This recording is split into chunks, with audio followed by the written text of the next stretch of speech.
Hello there! In the meantime, you may have seen me already. My name is Almut Hintze. Welcome to the final session of our introductory course on Avestan. In this video, we are going to look at two short sample texts of the Avesta in order to illustrate some of the points that were made in the previous lessons with a real text. The texts I have chosen are two stanzas from the Gothic hymn Yasna 44 and a verse from the Yasna Haptaŋhāiti. So two Old Avestan texts, but of two different textual genres. Yasna 44 is one of the best known hymns of the Gathas. It is sometimes referred to as cosmological hymn because there are several stanzas that ask questions about where phenomena we find in nature and in human life come from. The hymn consists of 20 stanzas. With the exception of the last stanza, each of them is introduced by the sentence Tat sva persa erishmoi voucha ahura. That means, I ask you this, tell me truly, O Lord. The stylistic device of anaphora thus characterizes the composition of this hymn. That means the repetition of this line at the beginning of each hymn.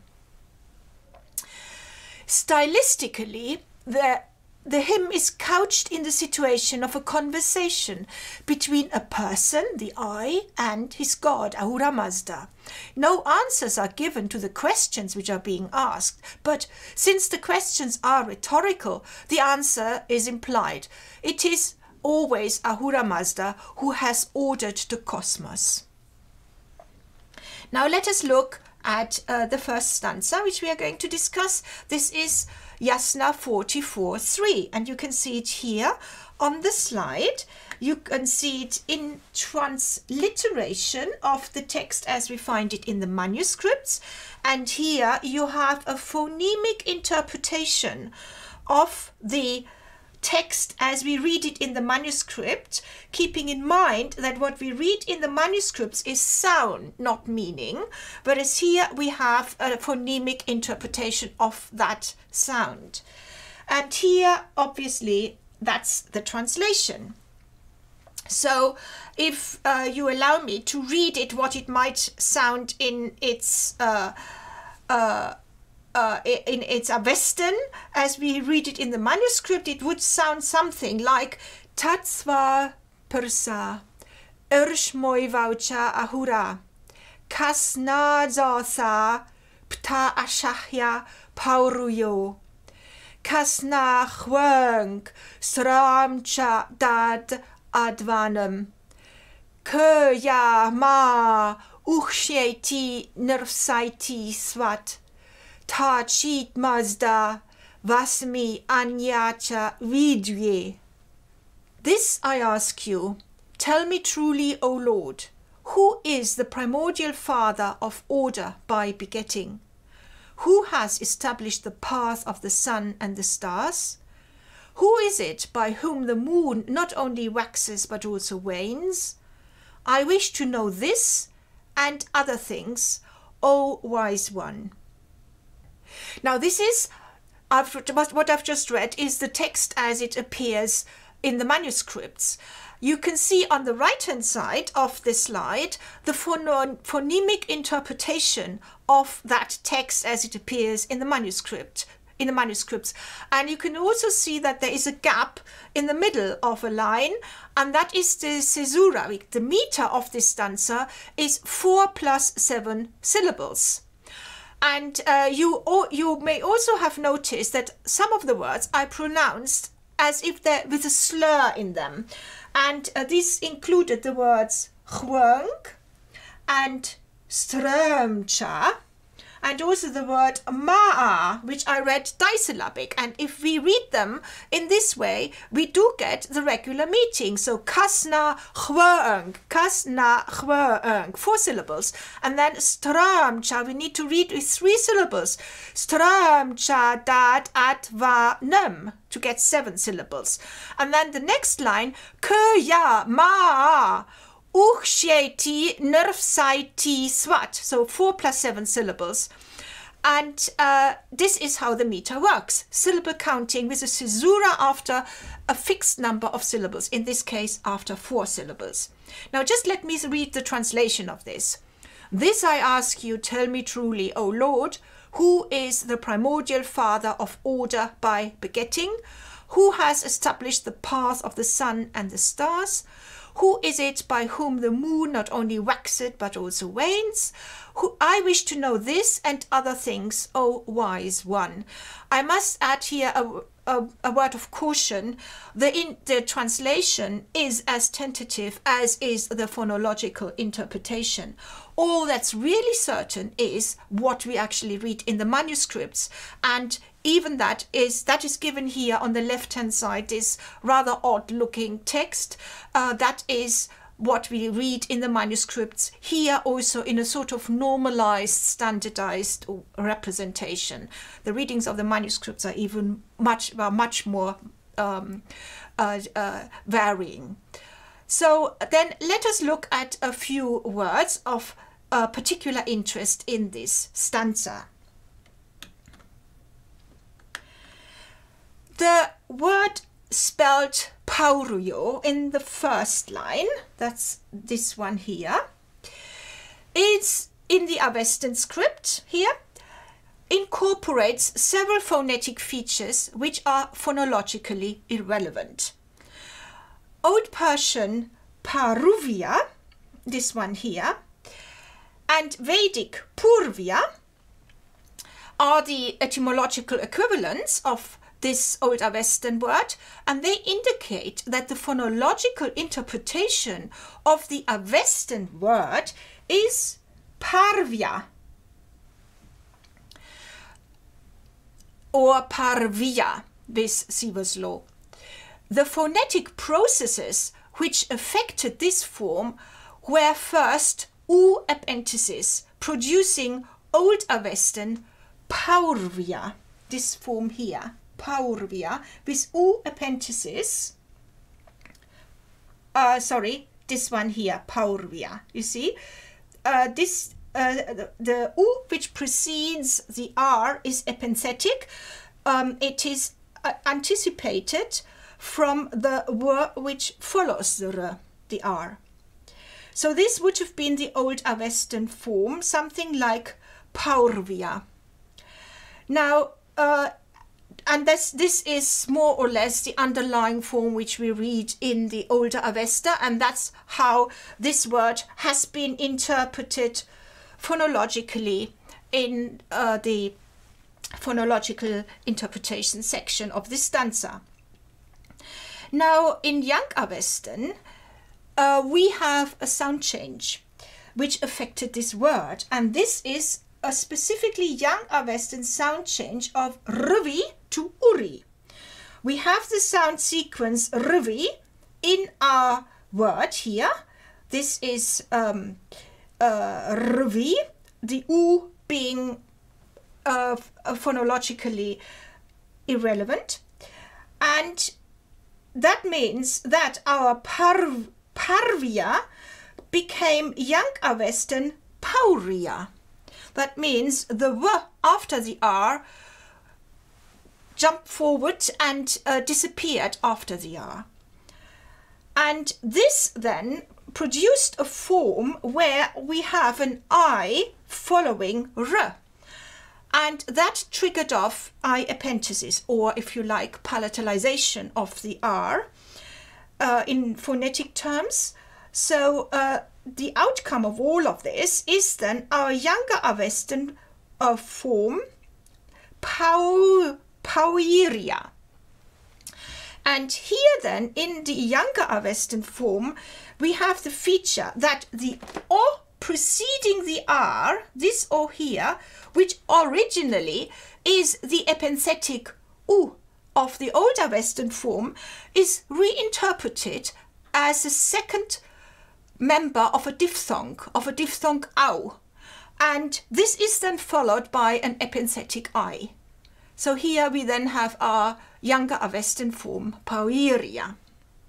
And these are all phonetic processes, not phonological, but they surface very strongly in the forms which we have actually attested. And of course, obviously, they need to be explained. Now, let's look at the next word, which is this word written in bold letters, hvng, which we've already mentioned. And this word is metrically disyllabic, although it looks monosyllabic, but it isn't. We've discussed this word already earlier in the session on phonology as an example for dialectal forms in Avestan texts. And we mentioned other forms which have initial hw, especially in words which are located in river names and a land name located in the area of the Helmand Basin in Sistan.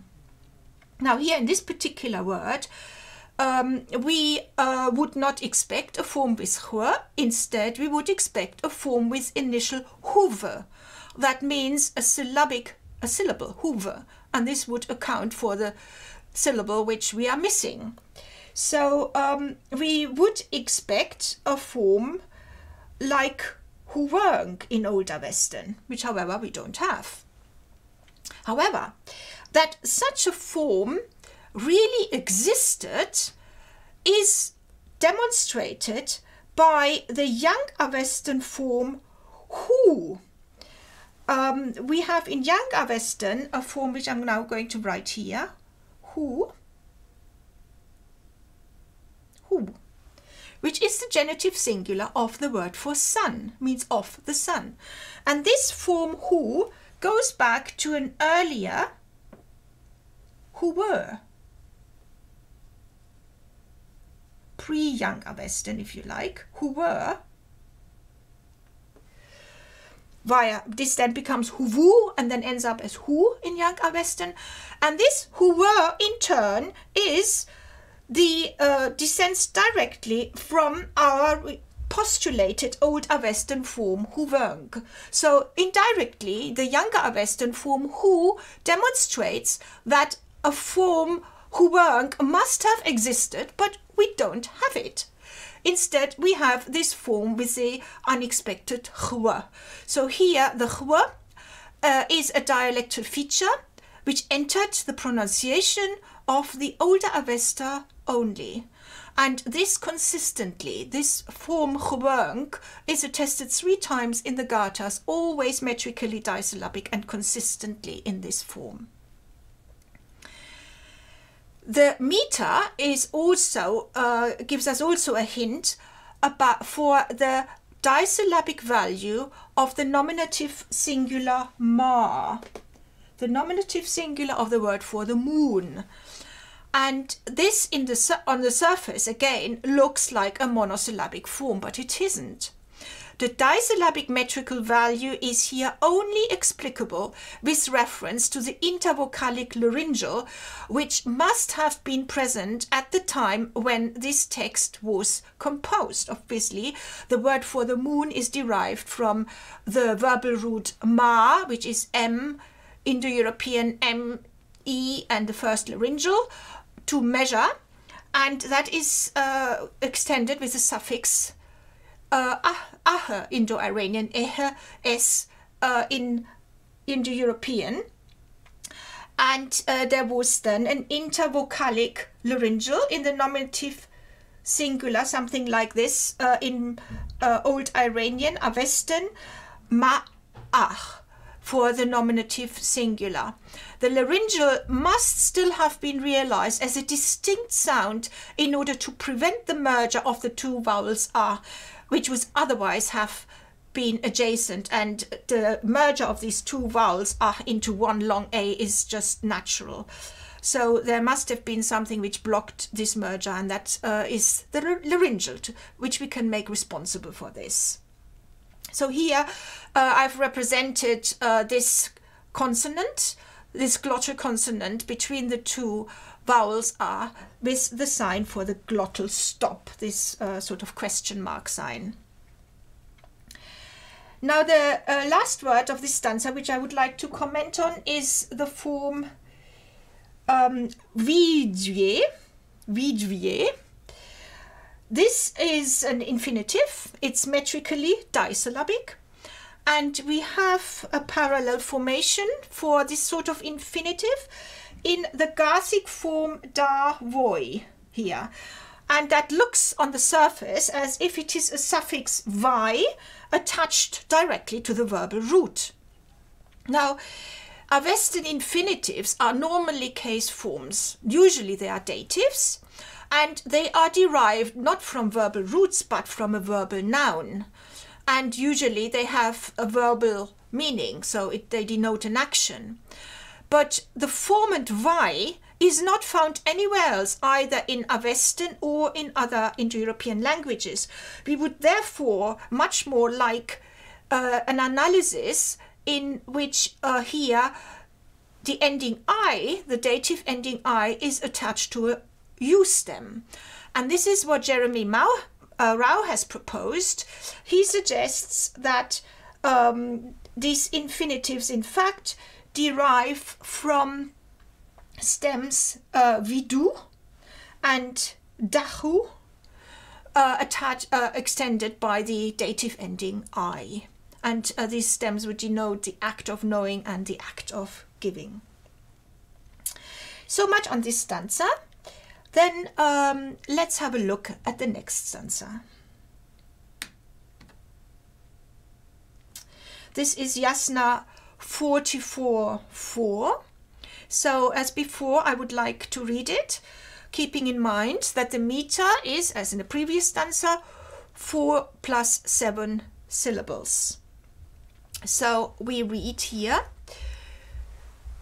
Tatsva persa ershmoi vaucha ahura. Kasna derta zomcha ade naboscha. Avapastoish ke apu urvaroscha.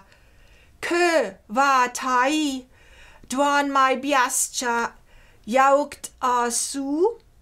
Kasna vangheush mazda damish manangho. And translation would be something like, this I ask you, tell me truly, O Lord, who upholds the earth below and the clouds from falling down? Who upholds the waters and the plants? Who yokes the swift teams to the wind and the clouds?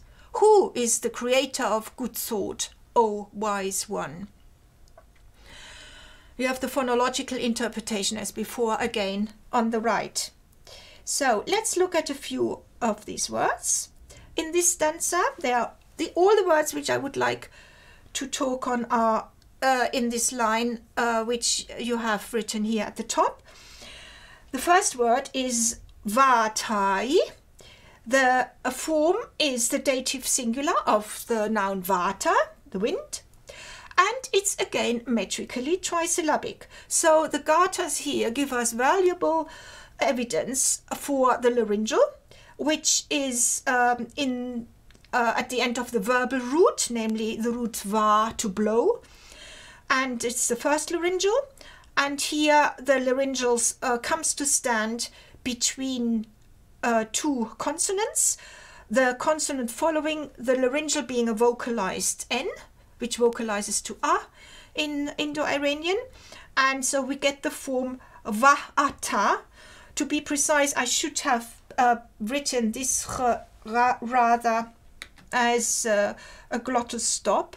So here I was just trying to indicate this. It should be, of course, I've been slightly inconsistent here. It's the glottal stop, but the notation is a bit open to debate. It's certainly a consonant here, consonantal glottal stop, quite indistinct probably phonetically, which prevented the merger of the two vowels into one long A, and which forms the hiatus and is responsible for the trisyllabic metrical value of the word vatai, the dative singular. Then the next word I would like to comment on is the form yaugt. This is the third singular injunctive or aorist, root aorist of the root yuj, to yoke. here, this root here. And it's, however, not what we would expect. We would expect something like jaucht in Avestan, you see. Something jaucht. This is supposed to be an A, sorry. Jaucht. And which would be phonologically jaucht, from a preform jaucht. So the secondary ending attached to the full grade root. That would be a normal third singular injunctive of the root aorist, of this root. But we don't have this. Instead, we have this rather curious form, jaugd. So now what is this? We have some parallels for such a phenomenon. This sequence good at the end of words. One of them is the form paiti augd, answering. It's also an Old Avestan form. And then we have also a Young Avestan form, berzi augd. These are both participles, apparently, and from the root auge, to speak. So also from a root that ends in a voiced stop, just like huge. Although here in auge, historically, that j goes back to a voiced aspirated stop, and whereas huge is just a normal unaspirated stop. So we cannot invoke Bartholomew's law here, whereas we could in the case of augd. Now there are various theories about where this good comes from. Perhaps it's a Sandhi form. It seems to represent something phonetic, and the t is this implosive sound, which is articulated with the occlusion of the stop remaining unresolved. And this sound in Avestan occurs at word boundaries, almost always at the end of a word, but in a couple of instances also at the beginning of the word, where it's placed in front of another stop. Now here we have it after another stop, a voiced stop. And in the case of jaugd and in the case of the Yasna 46.8 form, paiti jaugd, answering, and berzi jaugd, loudly spoken, the root ends here in a voiced stop, j or g, and here good might represent a Sandhi form. In our case here, it occurs before asu, before a word starting with a vowel. So is that a reflection of a Sandhi form, perhaps? I don't have an answer, and I'm just mentioning what has been thought, and just to make things complete the picture here, we have got two more forms with a gut, and they are from roots ending in a voiceless stop, the root from a root, only one. Hutch to follow, which is of course an old Indo-European labio-vela, voiceless, seque, and it's found in these compounds, ashish hagt and armaitish hagt. And this means accompanied by reward and accompanied by right-mindedness. And here a T is not expected at all. And this also occurs, the T, or the gut sequence also occurs in the adverb paragd, which is from a nominal stem, paranch. So here again, one wouldn't really expect the T.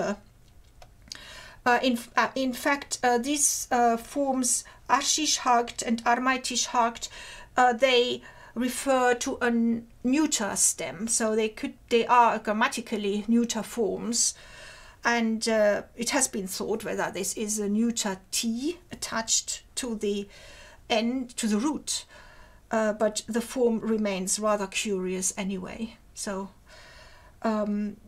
it's a bit, they are still rather mysterious. Perhaps moving on to the next word, which is the word asu, swift.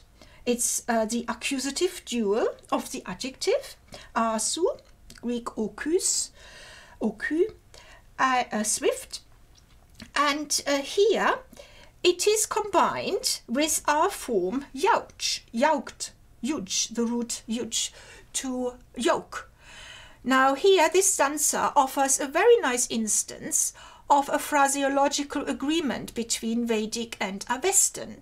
The combination of asu, this dual form, which is the two swift ones, the two racers. These are the two horses, the racers which are being yoked.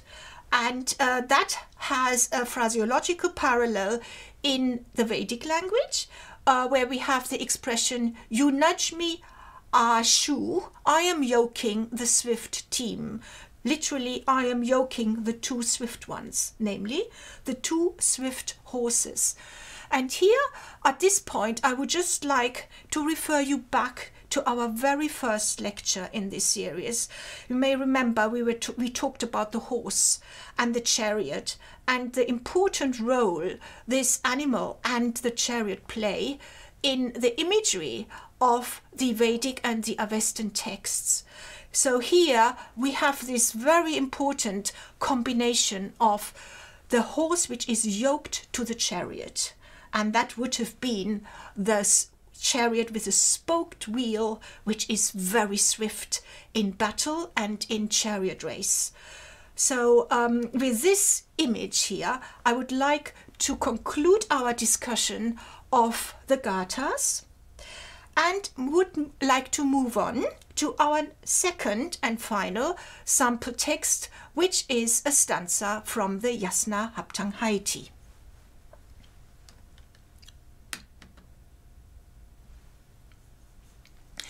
Now, the stanza I have chosen is Yasna 35:2, the very opening stanza of the Yasna Haptaŋhāiti. This stanza is preceded by Yasna 35:1, but this stanza is in Young Avestan, and it is a stanza which intervenes between the last stanza of the Ahunavaiti Gatha, Yasna 34, and the beginning of the Yasna Haptaŋhāiti in Yasna 35:2. If you remember, when we were talking about the Avestan text in our introductory lecture, we mentioned how younger Avestan texts were introduced as buffers at key points in the composition of our Old Avestan texts. So here we have an example where Yasna 35:1 has this function. It's a buffer between the end of the gathas and the Yasna Haptaŋhāiti, which starts exactly at Yasna 35.2. So let us listen to this text.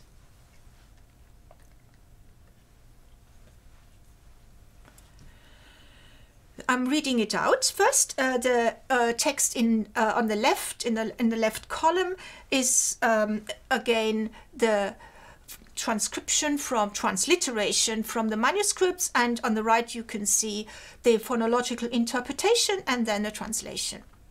So I'm reading the text as you have it here in the transliteration. Hu matanam, hu uchtanam, hu varshtanam, yadacha an yadacha, verizyamna namcha, vaverzana namcha, mahi aibi jaritaro, nae naistaro yasna vohunam mahi.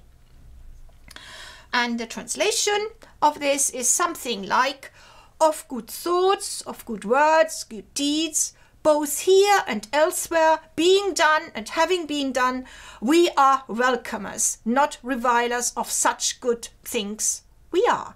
namely of such good things, is of good thoughts, good words, good deeds. And here you already have the implication of bad thoughts, bad words, bad deeds, which are rejected.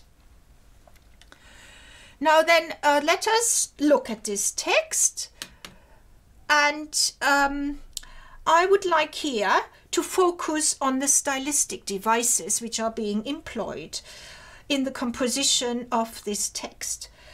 The first stylistic device is that of alliteration, who. The first syllable of the first three words, opening words of the entire Yasna Haptaŋhāiti, are these three words: hu matanam, huchtanam, hu vashtanam.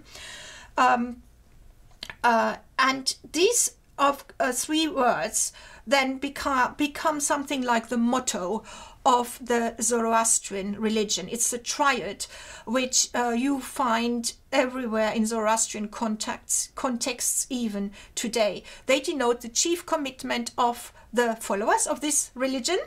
So this idea of good thoughts, good words, good deeds goes back right here to the Old Avestan, the Yasna Haptaŋhāiti in particular. And of course the opposite, dush mata, dushurta, dushvarshta, is implied, and that's rejected, as is done here in our stanza.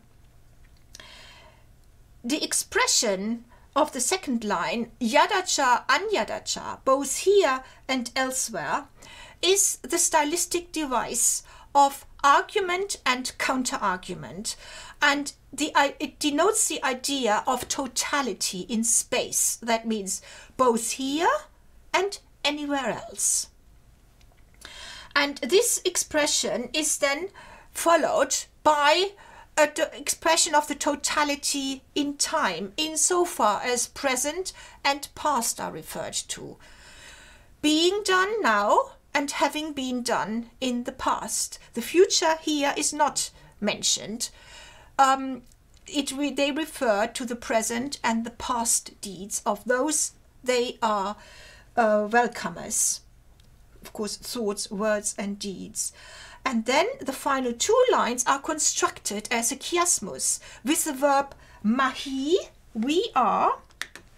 Here, mahi, we are, both at the beginning and at the end of the clause. They frame the entire clause, and there we have again almost a synonymous expression. Aibijartara is the welcomers, and naistar is from night star, from the root nid, to rebuke. And nai is a negative prefix here, either nai or night, which negates it. We are not blamers. So we are welcomers, we are not blamers. So again, an implicit reference to the bad ones, to dushmata, dushurta, dushvarshta, because those people who practice dushmata, dushurta, dushvarshta, they blame humata, hurta, huvarshta. They reject them. But here, these ones, the people who pronounce these words here of the Yasna, this verse from the Yasna Haptaŋhāiti, they are not such people, they are not such blamers. And they state that explicitly. Right at the center of this chiastic construction, which is framed by the verbal form mahi. And then this naistar is further then complemented by the expression yasana vahunam. Now this yasna is an interesting form. It is the relative pronoun yat, extended by the particle na. So it represents yatna, and it's again a sandhi form with a th instead of the expected implosive t. It has been merged into one, and there are parallels for such a development also in Old Avestan shithana. So these are sandhi forms where these two words have been merged into one, and here the th is somehow represents the implosive, our implosive t in word final position. So here internally it's realized as a fricative, as a voiceless fricative, Chisna and Yasna. And it's a sort of a restituted posal form. Yasna and Chisna standing for Yatna and Chitna. And the form with internal sandhi would have been Yatna and Chitna by normal assimilation of the voiceless t to the voiced d, n, follow of the first sound of the particle na. So this links then the complement, the genitive plural vahuna of what is good. We are not blamers of what is good. And here this vahunam, this refers back to this 3 times who mentioned at the beginning in the plural vahunam of what is good. So all of that is being welcomed, is being praised, is being received full-heartedly, and it's not being rejected. And that's what's being affirmed here right at the outset of this text.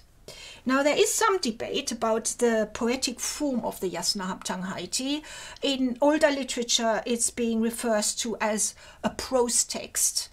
However, what I hope it has become clear that this is a densely composed text and employs a wide range of poetic figures, as we have seen just in these few lines, and that these figures form smaller units.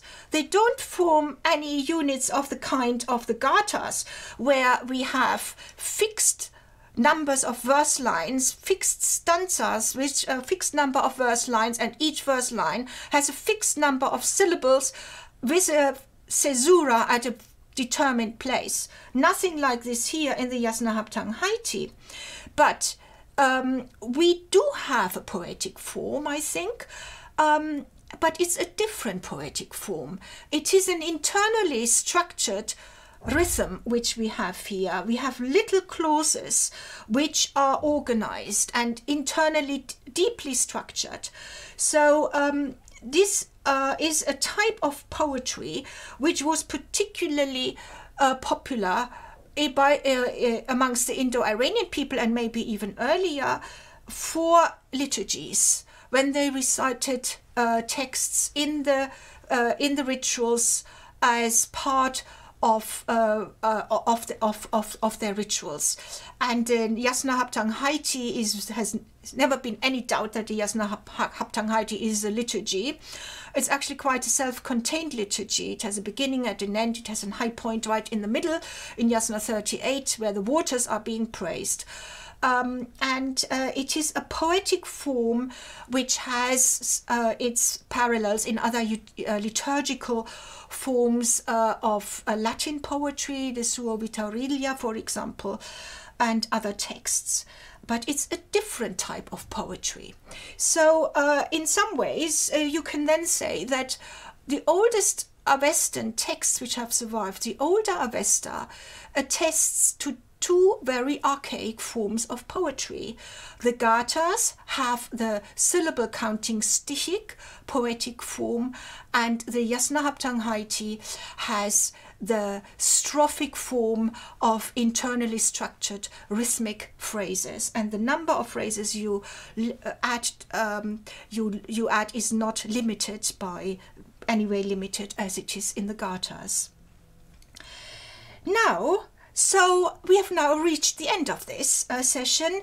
It concludes our taster session on Avestan texts. I hope you enjoyed it, and I thank you very much for watching. Goodbye.